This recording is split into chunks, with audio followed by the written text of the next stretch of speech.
Hello, I'm Professor Lou. Welcome to our live stream.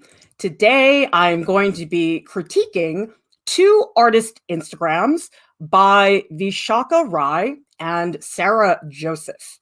If you would like to grow as an artist and you can't afford an art class, we've got everything you need here at Art Prof: critiques, tutorials, and professional development. All right, we are going to get started by looking at Vishaka Rai's Instagram.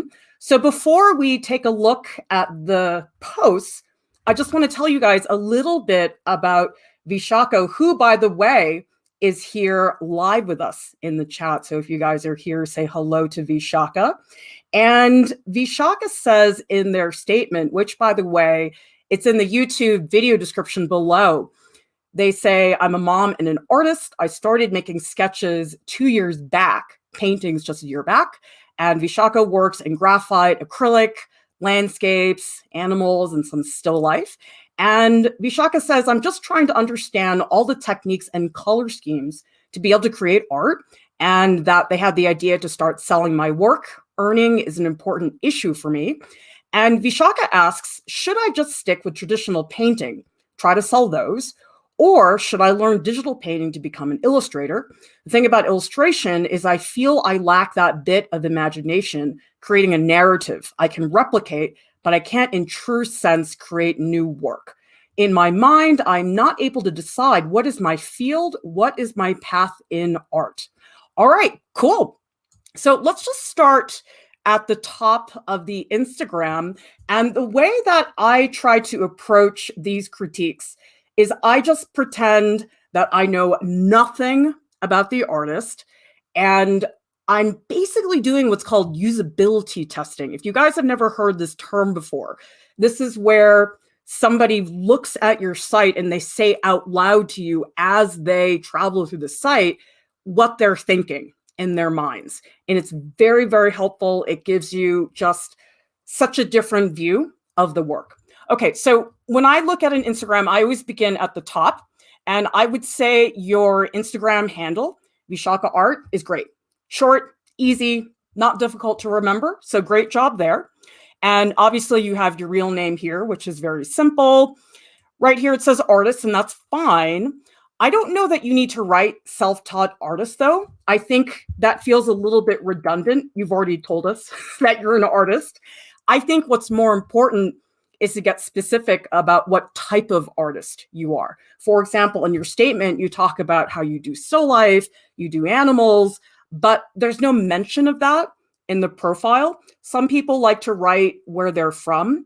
They like to say, oh, I'm an artist living in France. Sometimes that's helpful for people to know your geographical location. It's not necessary, but sometimes it's about letting people really know who you are. Because the whole thing about Instagram, this is the question I want you guys to ask yourselves. If you're working on your artist Instagram, ask yourself this: what's my story? Okay, so Vishaka and Sarah, you guys who are here in the chat, if you were to sum it up in one sentence, what is your story? Think about how you can tell that story, because the thing is, a lot of the stuff in your profile right now, it's very generic. There's a lot of self-taught artists out there. A lot of people use graphite and acrylic. And then here, where you say DM for commissions or any of my finished work, that's also somewhat redundant. So you're taking up really valuable real estate here, because Instagram does not give you a lot of space to write about who you are. So that one text caption is so critical. And when you use words that are very generic, it makes you look like every other artist online. For example, if you say, I'm an artist and I paint crabs on the southern coast of Maine using airbrush, we're going to remember you, okay? Because there aren't a lot of people that do that.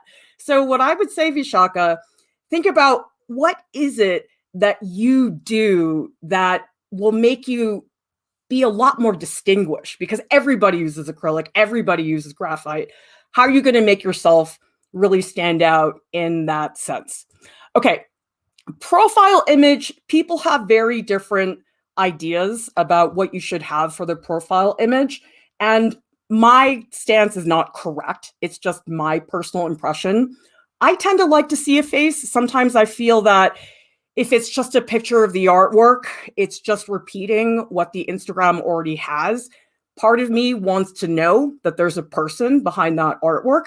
And I do think that on Instagram, it's not just about the artwork. I do think a lot of it is getting to know the artist as a person.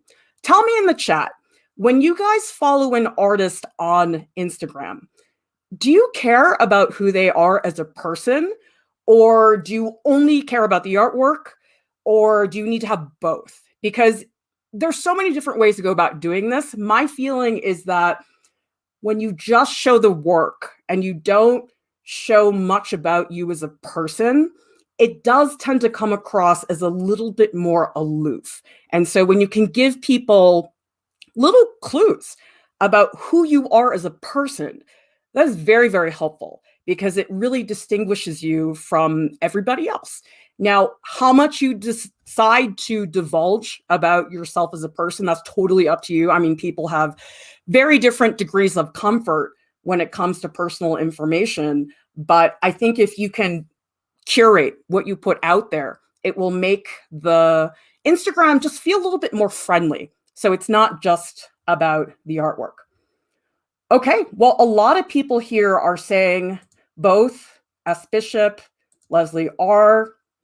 Hajirak says, I follow some people for the person. Some people I follow just for the work. Okay, yeah, it depends on the Instagram and what people are after. I do find that when you have both, it's usually more compelling because Instagram really is about telling a story.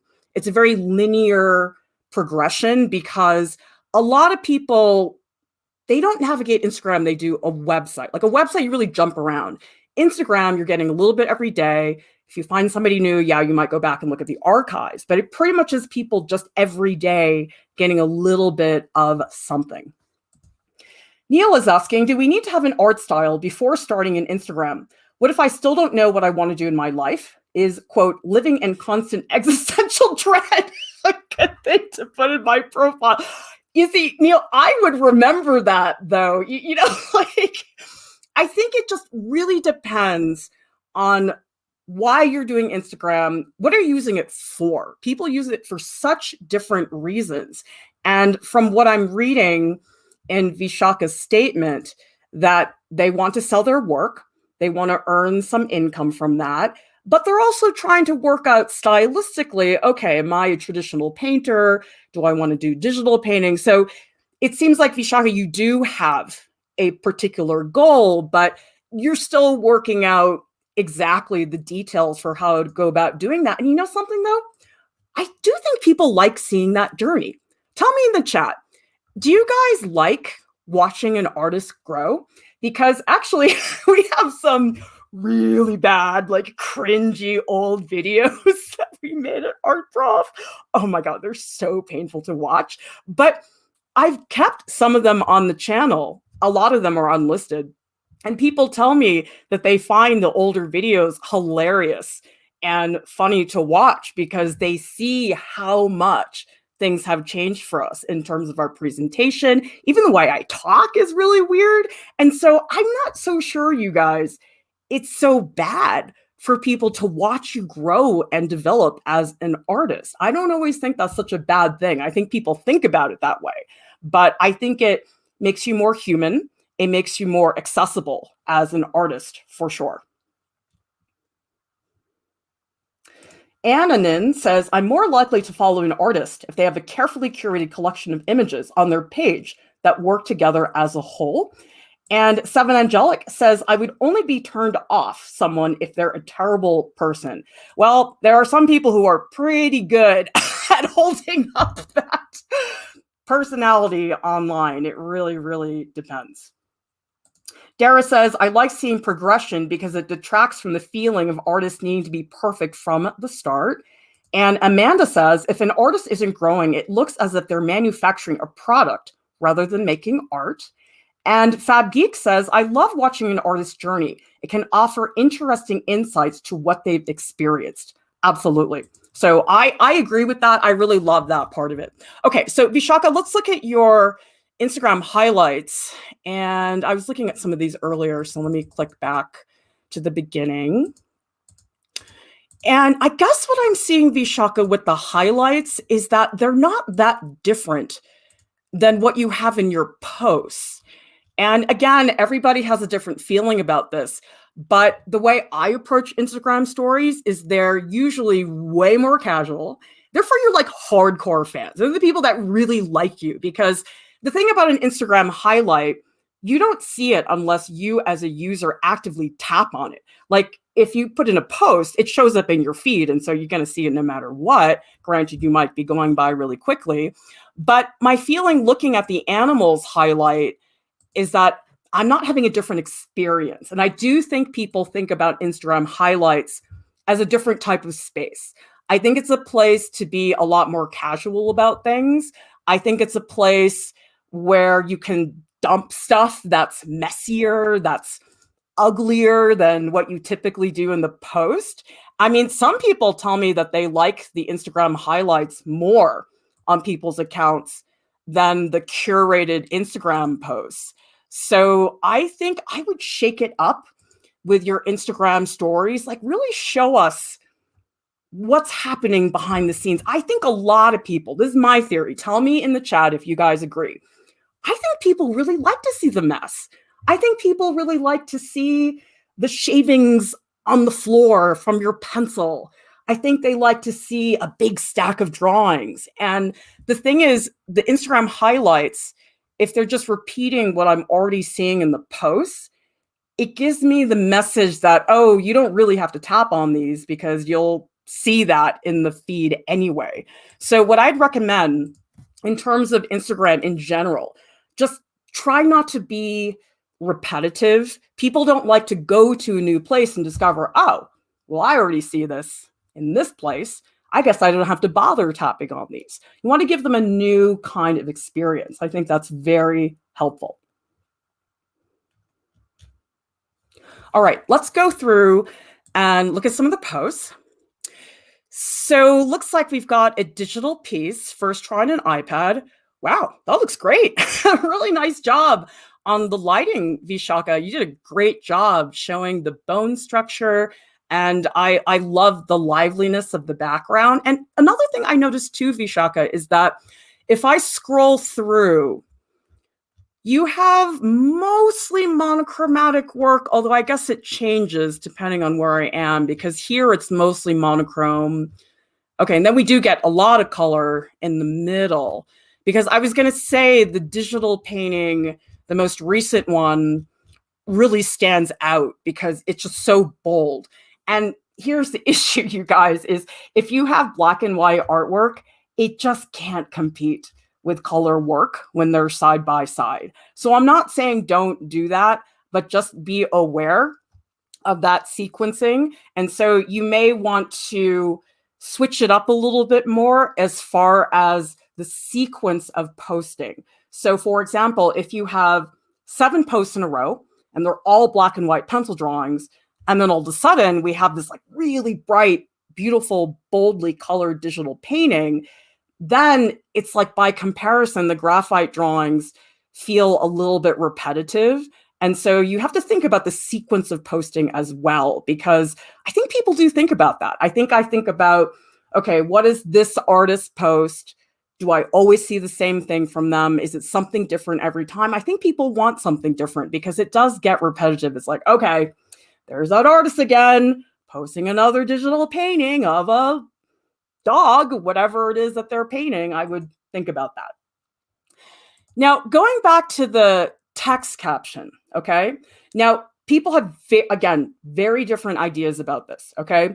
My feeling about a text caption is either it needs to be very short and sweet.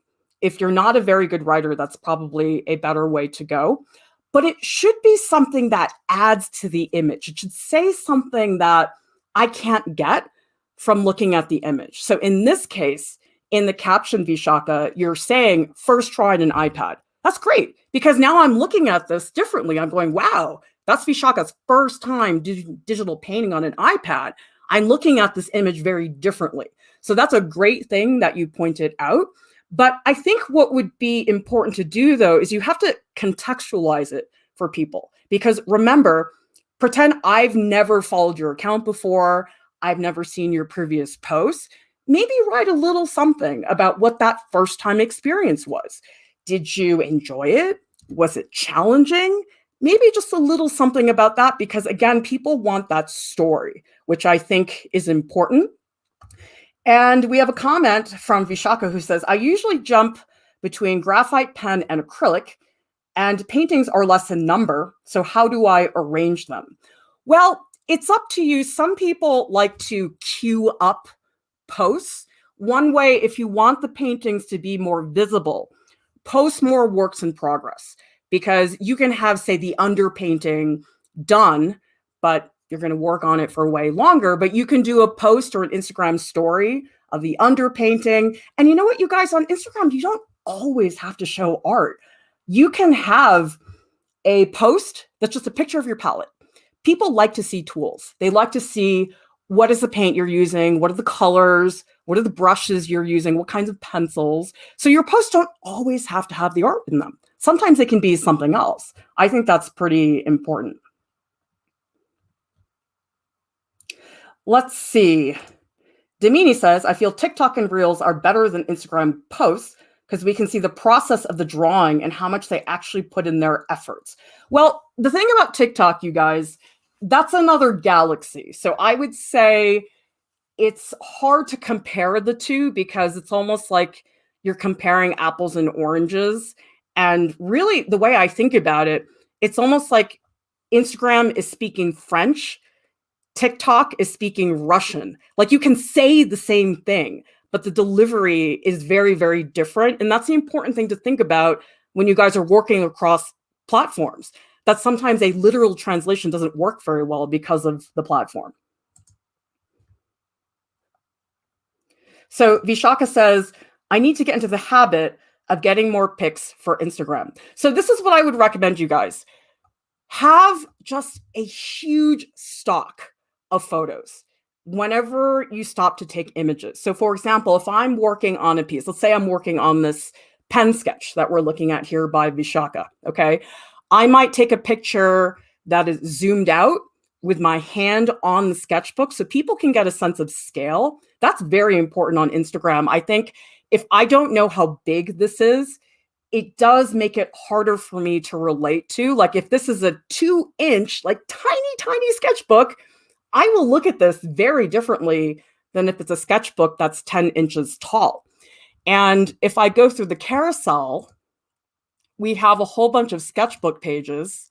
So like Vishaka, I think these 3 photos, these to me should be 3 different posts, because yeah, they're pen sketches and they're all in your sketchbook, but they're all pretty different from each other. And my feeling about a carousel post is that they should be all related. So let's say you have a still life painting.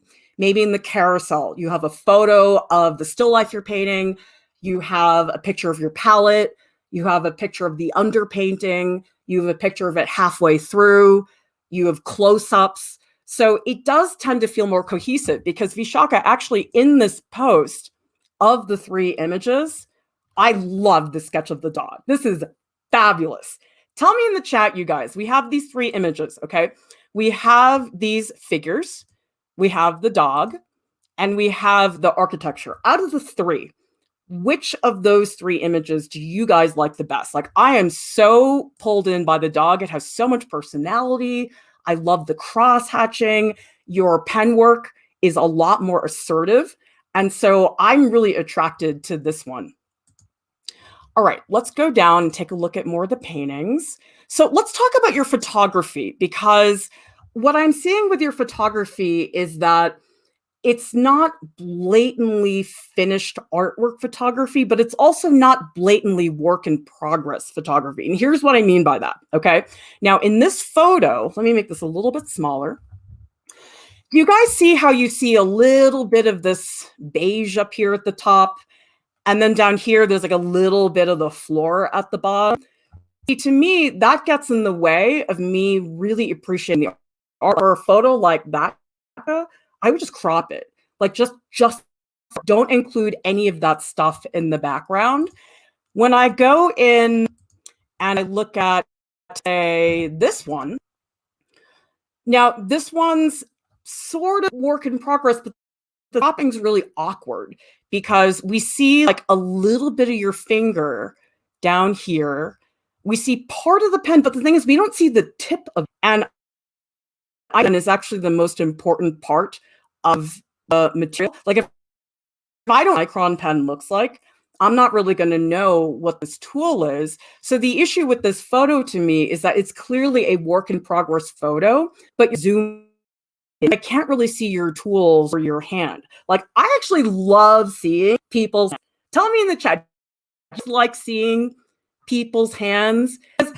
Whenever I'm looking at art prof photos, I always know whose hand it is, sometimes based on the tree or like by the nails, like I know whose stuff it is. You can definitely show personality in just something like your hand. If I click through this, okay, yeah, so I think, Vishaka, what you're doing is you're like packing too many pictures into one post because, again, these are related, but they're not the exact same thing. Like I would divide this up into two separate posts, and then you can like spread out your posts a little bit more evenly. And then you don't have to worry about like, oh, I don't have enough photos. Because the whole thing about Instagram, when you have an Instagram account, you cannot have too many photos. Like it is impossible. If you guys talk to Mia Rozier, who was on the stream with me recently to talk about her tarot card deck, she told me she could not believe the number of photos she had to take to show the work was astronomical. But you know what? It really paid off because if you look at this is a really nice photo of Mia's hand. We have a photo of Mia actually holding all of the cards. We also have just a close-up of the cards to see how many there are. And so you cannot have, in my opinion, too many photos to work with. Let me scroll down and take a look at this post. Let me tell you, Vishaka, out of all the pieces on your Instagram, I love this one. This one really stands out to me against the other pieces, okay? Because if I look at your Instagram, the overview is mostly you have a lot of pen sketches, and those are fun, and you have the paintings of the animals, and you have some figure images, although, Vishaka, I love this. This is such a great drawing. This drawing is so funny. And you know something?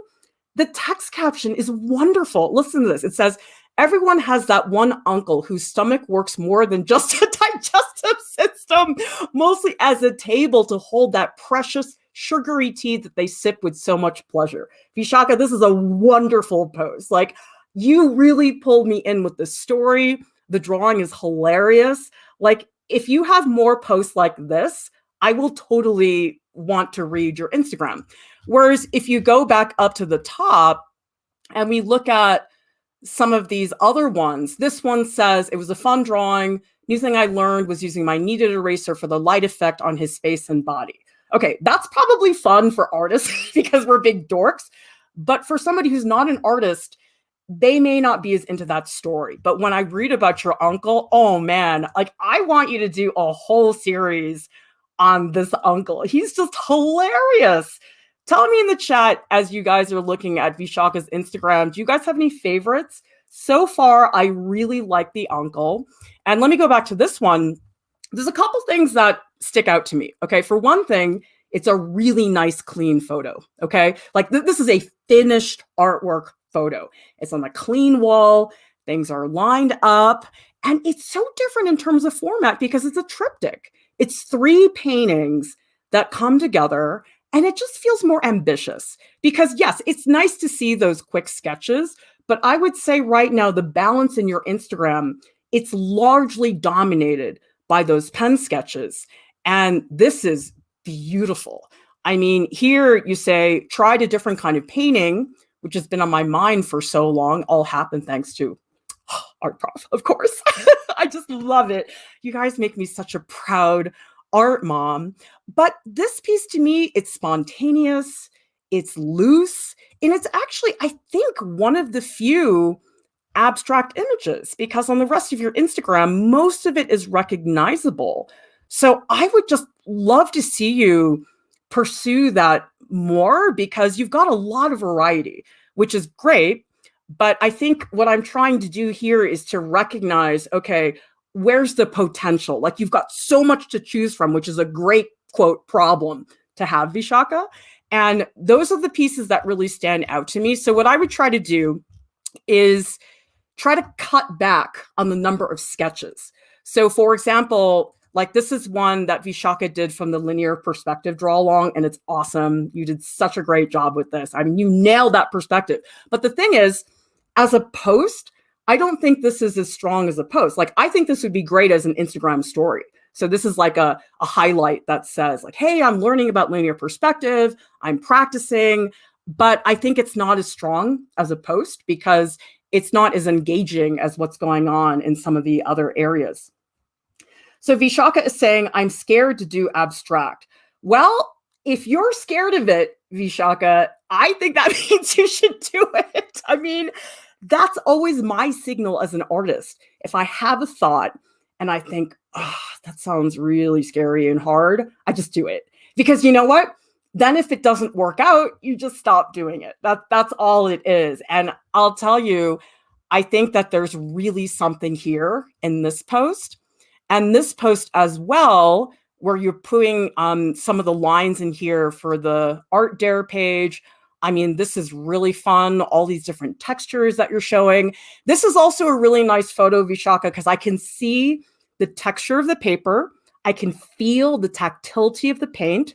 And that's something that doesn't come across in some of your other photos. Like you had this one of a dog, and you do have a close-up, but you're getting a lot of glare in here. That's making it hard to see that up close. So you want to make sure that when you do a detail, like really zoom in to make sure people can see that detail really, really dramatic. Maihika says, people like my fan art more than my original work. This makes me unmotivated to do original works. What should I do? You should come here and tell us that so we can tell you, you know what? Don't bow down to that because yes, it's nice to get the likes and it's nice to get the reaction. Nobody's going to doubt that for a second. But Maihika, long term, doing that fan art, unless it's really substantial and part of your career, is not necessarily going to hone your voice as an artist as much. Again, it depends on your goals, but I think you have to think about the long-term solution, not just like, oh, well, this tastes good right now, but maybe I shouldn't eat bag of licorice every day. Did you guys read about that? There is a news article about a guy that ate 2 bags of licorice every day for like 3 months and passed away. I mean, that's not good for you. So you have to think about the long-term consequences of that. Yeah, like Amanda says, the things that scare us as artists offer the most potential for growth. Just need to reframe the fear as excitement. And Soyson Lee says, your animal drawings look more finished than the rest. Maybe that is a clue as to what your calling is. My feeling right now, Vishaka, in terms of the subject matter, you have a lot of animals, but I'll tell you, I think your uncle has way more personality than the animals right now. I think the animals, you're getting a little bit stuck on making them look like animals. I would really recommend watch our tutorial where Lauren and I draw cats. And we talk about how oftentimes you can make a very detailed photorealistic image of a cat, but it doesn't feel like the cat because it doesn't capture, like, this is total, he's a person. I want to meet this guy. He's awesome. So I would definitely keep that in mind. Okay, let's take a look at Sarah's Instagram. So again, I'm going to look at this as if I don't know anything about you, but before I do that, let me just read a little bit about Sarah's background so you guys know about their work. So Sarah says, I have a bachelor's degree in visual arts, specializing in painting. I ventured into the graphic design industry, been working as a designer for 10 years, decided to quit and focus my career as a full-time artist. Wow, good for you, Sarah. That's a big leap. It's probably a risk, and I sort of sympathize. I feel like I'm doing something similar with Art Prof, where I left academia behind, and I'm like, okay, let's see if we can really make this happen. So Sarah says, their themes are birds, portraits, and still life. I'd like to know, since I'm studying art as a painter after 10 years of grad school, where to start. As I have the potential to be a full-time artist, showcasing works in galleries and selling my art. Sarah is wondering, should I pursue realism further or try out another style of painting? Sarah's long-term goal is to be a full-time artist painting and creating art on larger scales, like installations and exhibiting worldwide. And Sarah also says, when I paint, I am so happy. I don't want to stop, and I want to learn from you if I'm on the right track. First of all, Sarah, if you feel that way, you're on the right track. Like, regardless of what you end up doing professionally with your career and selling, my feeling is, as long as it's still fun for you, and I can tell it is from looking at your Instagram and the way you write so passionately about it, that's great. Because to me, the most depressing thing is when the thing you're supposed to love, you don't love it anymore. I've been in that place many times before. It's really upsetting. So I think the fact that you've been able to retain that joy is really phenomenal. All right, let me go back to the top and let's just look at the profile, because I think this is pretty important. The first thing that I notice immediately, Sarah, is that your handle is mahika.studios, which is fine as a handle. But the thing is, I get confused because now it says Sarah Joseph. So I would just say, from a branding point of view, that's a little bit confusing, because I don't really know why one is Mahika and why one is Sarah. And so I think I found later on that Mahika is the name of your daughter, but it took some digging. Like, I had to go through multiple posts before I put that together. And so I would just say, from a branding point of view, you might want to rethink how you present that. I mean, you can make an artist name for yourself, or you can change your handle. I mean, it's up to you, but I just know from the very beginning, that was confusing for me. The two different names, I wasn't really sure what that difference was. All right. Now, same thing here. This is similar to what we said about Vishaka's Instagram, is that you're sort of repeating stuff we already know. Sarah Joseph, artist, visual artist. It's like, yeah, yes, we know you're an artist. So it's like, instead of writing just artist, for example, if you're a printmaker, write printmaker. You know, printmaker is more specific than just artist. And then here, again, you write sketching and painting, but it's like, there's so many people on the planet that sketch and paint. How do you sketch and paint? And what is specific about the way you do that? And I'll tell you guys, a lot of artists have stuff like this. Get in touch for art-related projects, commissions open. I'll be honest with you guys, I think if you have too much wording like that on your website and your Instagram, it starts to come across as a little bit desperate. And so I would say, probably you don't want them to be so visible, because here's the thing. Like, if I'm an art director, Sarah, and I want to hire you to do illustration, I'm going to contact you. Like, reading that sentence, get in touch for commissions, that's not going to be what makes me get in touch with you. What makes me get in touch with you is, oh, I like your work. It fits for what I'm doing. I don't need an Instagram or website to tell me, get in touch with me. Like, I've never read that on somebody's website and said, oh yeah, I got to get in touch with them. Why didn't I think about that? No, people are going to find a way to get in touch with you. So I would just say, this just takes up a lot of space. And you'll find that the people online who say things on their Twitter or Instagram looking for work, want to get hired, it's basically a big neon sign that says, I'm inexperienced and don't have work right now. You have to, like, fake it a little, you guys. Like, someday I will do a stream about how much faking I had to do to start, and I'm still sort of doing it. I'm not going to tell you where, but you do have to sort of pretend you are higher up the food chain than you might feel you are, because most of us are not feeling like we're that high up on the food chain, but that doesn't mean you can't pretend that you are. A lot of people wouldn't necessarily know the difference necessarily. So Sarah's saying, I'm a really bad writer. Okay, so here's what I would do. If you don't feel you're a good writer, keep the terminology super specific. Again, like sometimes just location, telling somebody, I live in Belgium, that makes you stick out. Like here, I don't really know a lot about you beyond that you're an artist and that you're looking for work. You have to make yourself stand out, I think, a little bit more. So like Amanda's saying, can you get Sarah J. Studios? Yeah, I mean, there's a lot of ways you can go about doing different Instagram handles, but I would definitely play with that a little bit more. Yeah, and it's tricky because like you're saying, Sarah's such a common name. I found it difficult to get Sarah. Sometimes you just need to get something that's so weird that people can't help but remember. For example, one of my students, their roommate, I think their Instagram handle, it was something like soy milk, and it's a word that starts with a B and it rhymes with itch. And so that was their Instagram handle, and I still remember it. Like, here's another thing. I was in Massachusetts and I was driving around and I saw a gigantic truck. It was a big black truck, and in huge letters, it said Death Wish Piano Movers. That's the only time in my life I've ever seen that truck. I never saw it again after that. I always remember it. Who's going to forget Death Wish Piano Movers? I mean, that's awesome. So it doesn't have to be your name. It's helpful if it is, but it just has to be memorable. It has to be short. I think that the Mahika Studios and Sarah Joseph is a little bit confusing. All right, so let's look at, oh, you've got a link tree here. So let me click on that.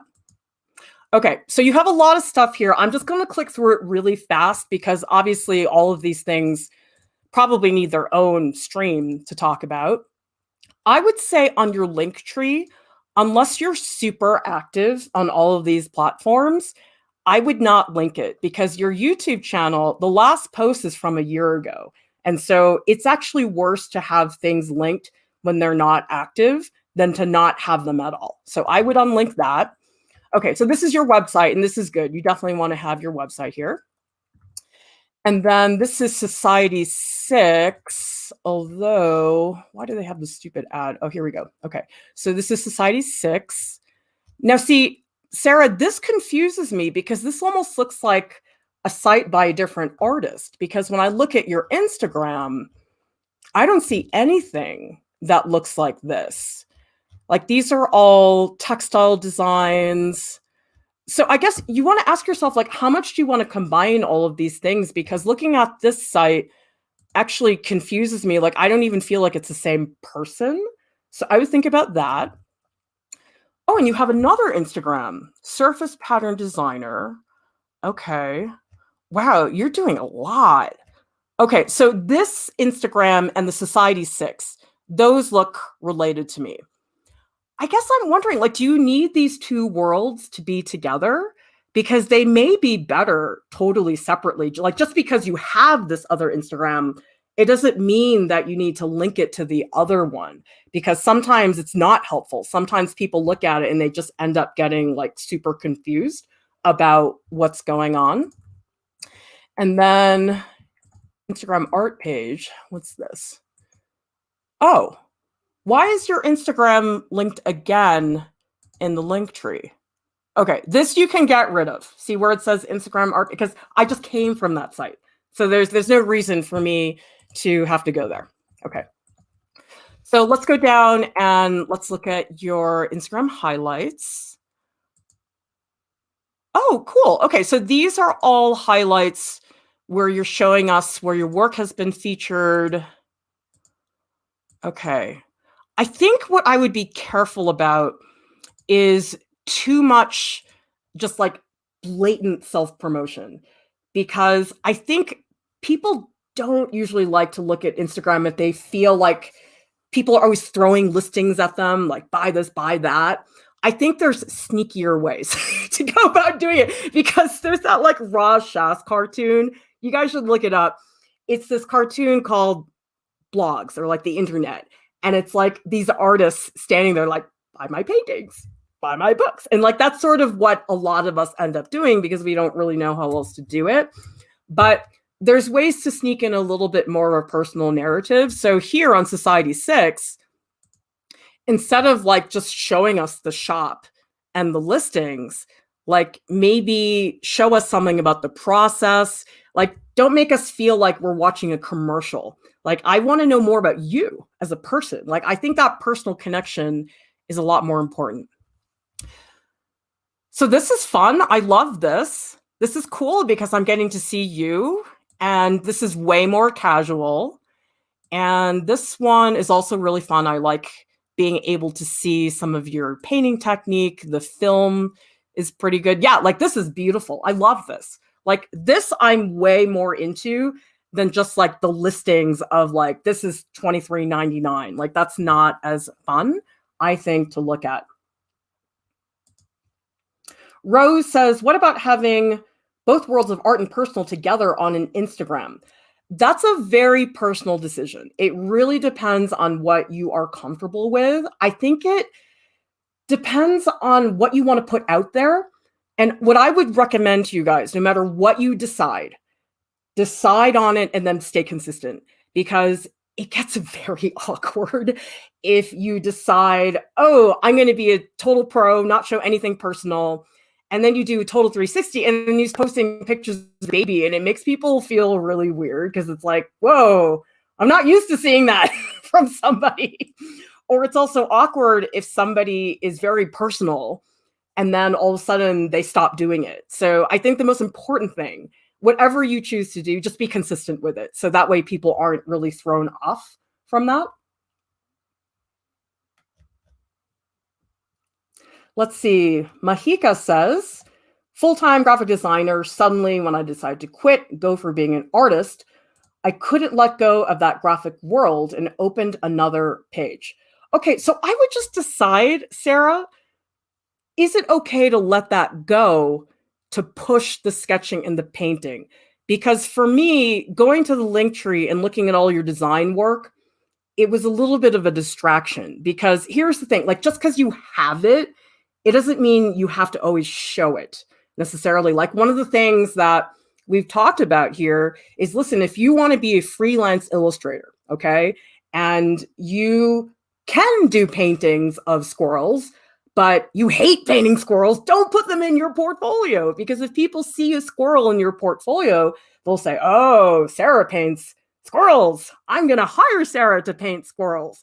So don't put anything on your Instagram that you don't truly want to do. Like, don't say, oh, well, if I can show the world that I can paint unicorns with pink hair, that'll make me more hireable. Maybe more people will hire me if they can see that I can paint unicorns. But it's like, if you hate painting them, don't do it, because then people are going to hire you to do exactly that.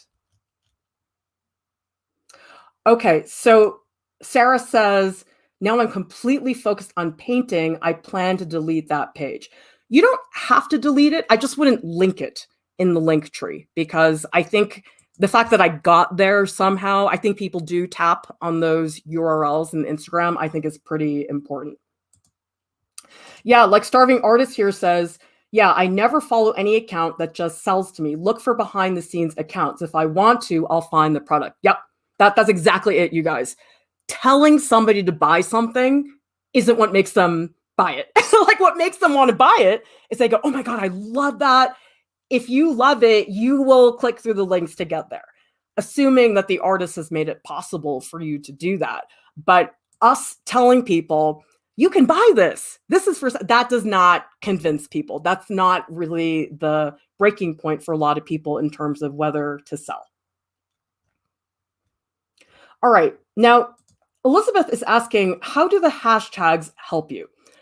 I'm not an expert on hashtags. I think they are helpful sometimes, but they're tricky because sometimes they're too general. Like, I don't know why anybody uses hashtag art. Like, really? Do we need hashtag art or hashtag artists? Like, I use them when they're really specific. Like, if I'm doing Adobe Fresco, I might tag do hashtag Adobe Fresco so other people who are using Adobe Fresco could find it. In the scheme of things, honestly, though, hashtags do not make or break you. I could be wrong. I think the more important thing is, again, that narrative, telling that story. So, for example, Sarah, you talk about your work as a graphic designer, and actually you have a post all the way down here. Okay. This is really cool. Like this caption where you say, I'm a graphic designer by day, a painter by night. This is a platform I use to market my dream. Like that is cool. Like, for example, I have a friend who is a photographer now. Okay. But she was a physics professor for decades, had a whole career as a physics professor. And think about this. You could either say, I'm a photographer. There's a lot of those out there. Or you could say, physics professor turned photographer. Like you're going to remember that. You're not going to remember the person that just says I'm a photographer. So Sarah, you could maybe play upon that. You can say in your profile, graphic designer by day, painter by night. That I'm going to remember. If I go back up on your Instagram and instead I read sketching and painting, I go, oh, okay, yeah, you sketch and paint. So does everybody else. So that would be really nice because this is the post where I really feel I do get to know you a little bit as an artist. I mean, part of it is that I'm seeing a photo and that's definitely helpful. But what really stands out to me is graphic designer by day and painter by night. Okay. So like here, stuff like this, I thank all of you who are following me, encouraging me to do better every day. I'm so humbled by your positive feedback. That's better written in the comments as a reply. Like when somebody comments, you can say something like that. But I think the real estate in your text caption is very precious because you don't want to fill up the text caption with extra stuff. That's not really helping people. So if I look at this text caption, Sarah, I think what's really important here is this. I'm Sarah, graphic designer by day, painter by night. This is my platform I use to market my dream of becoming a full-time painter. Now, take out the word market though, because again, that sounds very commercial. You can say, this is my way of fulfilling my dream as a full-time painter. I know you said earlier you don't think you're a good writer, but just try to avoid those like commercial words like market, sell, branding. I mean, I'm talking to you guys about that, but the thing is, it's like, I think about those things, but I don't say those words because they're sort of ugly words for lack of a better word. Yeah, this is also a great point from Tiny Wolf, who says comments go a long way compared to likes. People notice comments, guys. I don't look at likes. It doesn't matter to me because I get so many. It's not that important. Oh, so Sarah says, I made my dad write that for me. Wow, your dad was pretty helpful then. Maybe you should ask him to help you out more often if that's something that he's willing to do. I'm just going through these comments. Kesem says, how do you find your gimmick? Like you want to be known for something. How do you figure out what thing is to do that others will like? Okay, I'm going to give you guys really annoying advice. Just be who you are.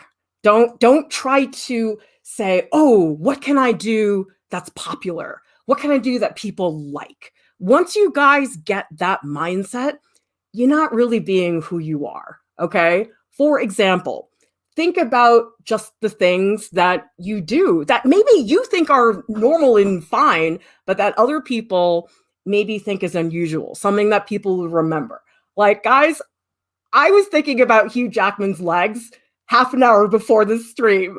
I don't know. I love his legs. He's so good at dancing. You guys are going to remember that, right? Or I could say, hey, I'm an artist. Nobody cares. So it's like those little things about your life are very important.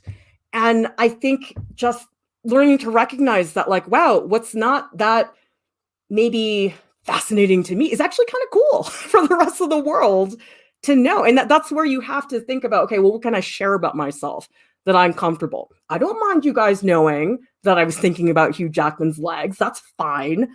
But for me, I don't post photos of my kids. I don't tell people what my kids' names are. I don't do any of that because to me, that's very private. I don't want to share that part of my life. I will talk about Hugh Jackman all you want. Like, that's fine. That's not going to hurt my family. You know what I mean? Let's see. By the way, 10,000 Crows. I'm sorry I forgot to pull this up earlier, but thank you so much super chat you sent earlier. Sorry I missed that.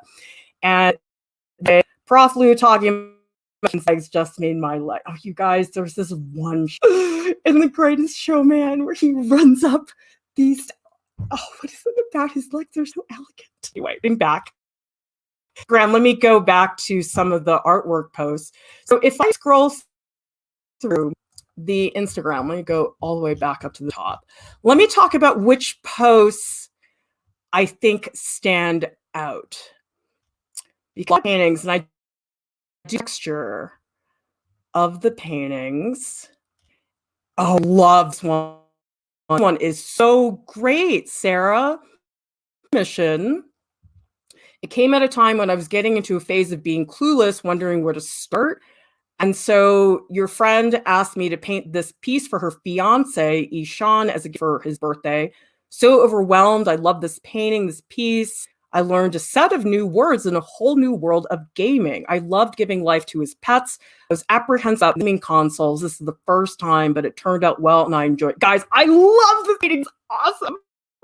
Tell me in the chat, what do you think is specific about this commission that, in my eyes or in your eyes, is very different than, say, a painting like this? Because I think, Sarah, it's really clear that you've got the skill set, right? Like, you are really good with the palette knife.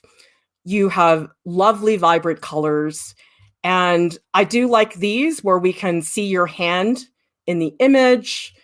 This one's beautiful, vibrant colors. And so the issue here, it's not your technique. Like, there's nothing wrong with the way you're painting. It's just what work on your Instagram really like feels distinctive. Like, I look at that, I'm like, I've never seen, like, this guy's awesome. Like, tell me in the chat, what do you guys know about this guy? He's great. I mean, it's like Vishaka's uncle, who we were talking about earlier. Like, this guy's like, he loves his desk. I love the creepy red skull mug. Like, okay, whatever floats your boat. That would be my sense of decor. And then the smile, like, this guy's in his element. He loves it here. And so that enthusiasm is just so much fun. I love this so much. And I think when we look at some of the other ones, like this one, Portrait of a Boy in Police Hat, I felt the photo isn't doing justice to the textures. Okay, so if I go back here, this portrait to me is a lot more generic because, yes, it's a little boy and he's wearing a white shirt, but beyond his age, I don't know that much about him. And I will say also, you guys, videos on Instagram, it's annoying, but there's like a really particular type of video that works on Instagram. And I would say this video, Sarah, is not showing your work in the best light because it's like shaky and moving. And I can tell you guys from my work at Art Prof, it's hard to shoot a good video. It's actually really hard to shoot a video that's not terrible. And it's surprising. People don't realize how hard it is. So like in this post, I like the photo way more than the video. Like the video, I found it hard to really appreciate the work. Like a still like this is much better than the video. In the video, you were like moving around. I couldn't really see it very well. And this is interesting. Like, this is a great example of a carousel post because you have the photo and then you have the painting next to it. So that totally makes sense to me. So yeah, I love the gamer guy. And this is also really nice. I think this is really lovely, the way you have the bookmark, but you put it in the book. And does everybody see the diagonals going on in the composition? I love that. Now we're seeing the actual artwork up close. I think this photo is a little bit redundant to me because I'm not understanding anything in the second photo that I didn't understand in the first one. So that's another thing, is if you're going to have multiple photos from the same artwork, the photos have to be so visibly different that we gain new information. Most of the time in 2D artwork, when people do a close-up, it's not close-up enough. It's like zoomed in a little bit, but then you feel like, oh, well, why did I look at these two photos, they look really similar. I'm not really learning anything new. So that's why usually, like if you have this image and you want to do a close-up, like just do a close-up of this like one little corner and don't do anything else. Yeah, like these two, not a really big difference. I mean, I see the difference of scale because this one shows the hand and that's great. But I feel like this one, like I would want it like zoomed, like really, really zoomed in so I can see like the texture of the paper. Maybe if you can show like the physical impression of the pen into there, I think would be really, really fun. Yeah, like Fab Geep is saying, I'm guessing you're talking about the gamer guy. Looking at the piece, I can almost feel his personality. And Elizabeth says, I'm generally just learning how to post versus stories and put captions on photos. I don't feel that mine needs to be cohesive or not. It just needs to exist for now. And you know something? That's fine. You know, I think the thing about Instagram is you have to decide if it's a priority or not. It's not a priority for some people. Like Kat Huang, one of our teaching artists, she has an Instagram and she posted, but she said to me, it's not a priority for me right now. I have other things that are more important to me. So it's really dependent on what you want to use it for. Amal is asking, if you want to sell an art product that's different from the stuff on the main Instagram art account, is it better to start a separate Instagram or just continue with the same one? I mean, it depends on how different. Like Sarah has the design work. Like that to me is so different that it's good it's on another Instagram. Like if Sarah put the design work on this account, I think that would be very confusing. So it depends. I mean, I'd have to see the specific work to be able to give you a more active answer that's accurate. Let's just look at one of these, the still life images. Okay, so this is a toy. And okay, we only have these two images. So again, with this photo, not a lot changing from the first to the second photo. What I do want to see is a close-up of the toy, because this image, which has the toy in the background, that's fine. I mean, that's okay for me to see that. But in a carousel post, you guys can put up to 10 images. So how about have another photo that's just the toy, and then maybe another one that's like close up so you can see the texture? Because my favorite thing about this painting, Sarah, I love the texture of the toy. That is beautifully done in terms of your painting, but I don't really see that in terms of the photo of the actual toy. And I think that's the case in a lot of these where you show the painting, but it's like I see the eggplants in the background and I like really want to see them better. Same thing with this one. Like I like this underpainting because I can see like, whoa, cool. This started out as a yellow underpainting. I would not have expected that. And this is pretty nice. But this photo and this photo, they're really similar.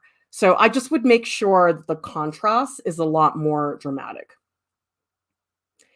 And we have a question here from, shoot, I think I lost it. Sorry, I'll see if I can find it again. Oh, here it is.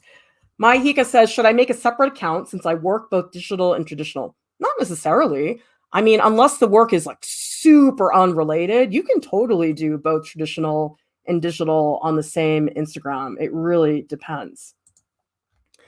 All right, let me just take a look at some of these other ones. Yeah, and change things up a little bit, because like even things like the angle of your sketch page, like everybody see this is very rectangular. This is the same thing. And then this too, like even if you just like tilt your phone or take it from a different point of view, like we don't want to feel that you're almost using the same template for every single post. Like you really want to change things up a bit more. Like if we look at Song Kang's Instagram, you guys will notice she does all kinds of unusual angles. Like this is an image of one of her drawings, but it's like upside down, right? Like that's really different. This one here, the pens are all pointing towards the middle. We have ones that are just a hand. And then we have pieces that are just the artwork. Like this is a really nice shot showing us all the supplies. So I would just say, I mean, from a composition point of view, Sarah, just try to make sure it's not the same thing all the time, because people start to get a little bit bored about that. Sarah says, I didn't change the angle much to make it look like a consistent post. It's challenging. Like, you want the consistency, but we don't want to feel as an audience that it's, oh, the same thing over and over again. Rose is asking, what's the difference of a website and Instagram account for an artist to use? Well, what I would recommend you do, Rose, is we do have this stream where I talk about social media for artists. And I do have another one that's about websites. And I do talk about, okay, what is the relationship between your website and your Instagram? Because they're two totally different galaxies. Your website serves a totally different purpose than your Instagram. The content is different. They really are completely different languages. So you have to set them up in relation to each other. So that way they're not doing the same thing. Like, I see a lot of people, they have a website and they have an Instagram, but then their Instagram basically has the exact same content as what's on their website. And that's really boring. Like, you want the content on your Instagram to be the day-to-day stuff. The website's more like the curated exhibition. Things are a lot more polished. Instagram is way more behind the scenes, where you can show your personality, I think, a lot more. Sarah says, I feel like my page has too many different paintings. Well, I'll tell you, Sarah, when I go back, I actually love this photo. This is really cool. These are these paintings that are cut out. This is a beautiful image. And then we can see here on the next slide, this is where you physically cut out the image. Same thing here. This is great. I love this photo where you're just showing the little swatches. Like, to me, this is one of your best carousel posts that I've seen, because I feel that I understand something about your process. And then this photo is just beautiful because you have the birds contextualized. I'd be careful about these. These look like they're out of Pottery Barn catalogs. I know that it's the painting that's installed, or, well, I guess I should ask you this, Sarah. Did you Photoshop the artwork into a stock photo, or is this actually in somebody's living room that you took a photo of? Because you have a couple like these. I think there's a few more if I scroll up to the top. Yeah, like this one here, and also this one, Art Smiley Abstract Group Show, happening in a DoubleTree by Hilton. Yeah, I guess it's just the aesthetic of the photos. They look like interior design catalogs. And so to me, those don't really match what's happening in the rest of your Instagram. They have that sort of catalog look that I think would be difficult. Sarah says, I got a lot of reach while I was doing the birds, and I stopped doing them because I don't know how to frame them. Experiment. Try a bunch of things. I mean, you don't have to frame them. They can be, maybe the birds go into artist books. Maybe they don't have frames at all. Maybe they hang. I have no idea. I mean, I would play with it, because the birds, to me, they're fascinating, but I would agree with you. It seems to me like you haven't really figured out where they're supposed to go. I mean, maybe they're sculptures. Spend time on it, because these are really lovely paintings, and I think you could really do something.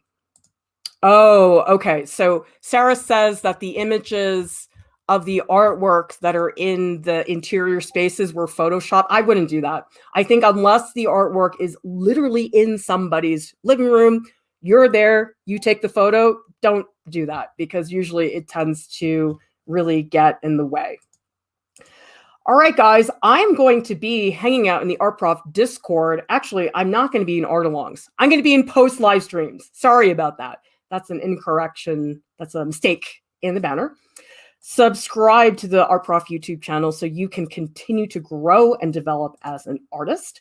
And I want to say a big thank you to our top Patreon supporters who make it possible for us to keep our content 100% free and accessible to everybody. When you guys support us, you are helping artists throughout the world have access to art education that they may not otherwise have.